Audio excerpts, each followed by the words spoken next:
The next morning, the city woke up under a soft golden sunrise. News about Hauser's incredible concert had already spread everywhere.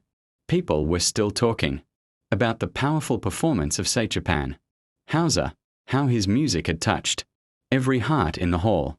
But across town, in a small, quiet street, someone else woke up with a heavy heart. It was the taxi driver. He sat on the edge of his bed, staring at the floor. The memory of last night kept replaying in his mind, his rude words, his harsh tone, and the moment he realized who his passenger really was. He had disrespected a man admired by thousands, a man who had still treated him with kindness. I was so wrong, he whispered to himself. That entire morning, he couldn't focus on his work. Every passenger reminded him of that moment. Every time someone sat in his taxi, he felt a strange guilt inside him. By afternoon, he made a decision. I need to fix this. Somehow. He remembered the hotel where he had dropped Hauser. Without wasting time, he drove straight there.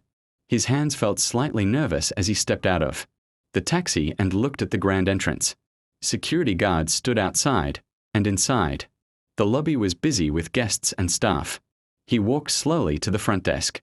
"Excuse me.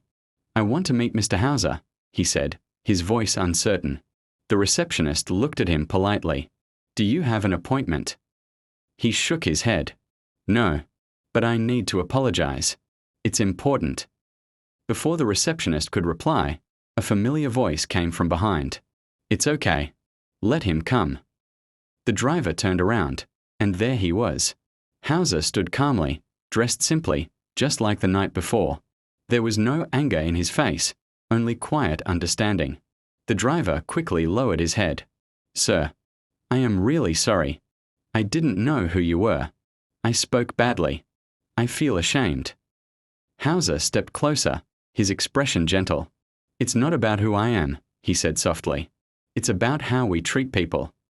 The driver nodded, his eyes slightly wet. "You are right. I learned something that night. Something I will never forget." There was a moment of silence. Then Hauser smiled. "Would you like to come to my rehearsal today?" The driver looked up in surprise. "Me?" "Yes," Hauser said. "Come and listen. Music has a way of healing things." A few hours later, the taxi driver sat quietly in an empty concert hall, watching Stjepan Hauser rehearse. The sound of the cello filled the space, soft, emotional, and powerful. This time, the driver didn't see a stranger. He saw a human being, someone kind, humble, and full of heart. As the music played, the driver felt something change inside him. The guilt slowly faded, replaced by respect and gratitude. When the rehearsal ended, he stood up and quietly clapped. And from that day on, every passenger who entered his taxi was treated with kindness and respect, because he had learned something simple, yet powerful.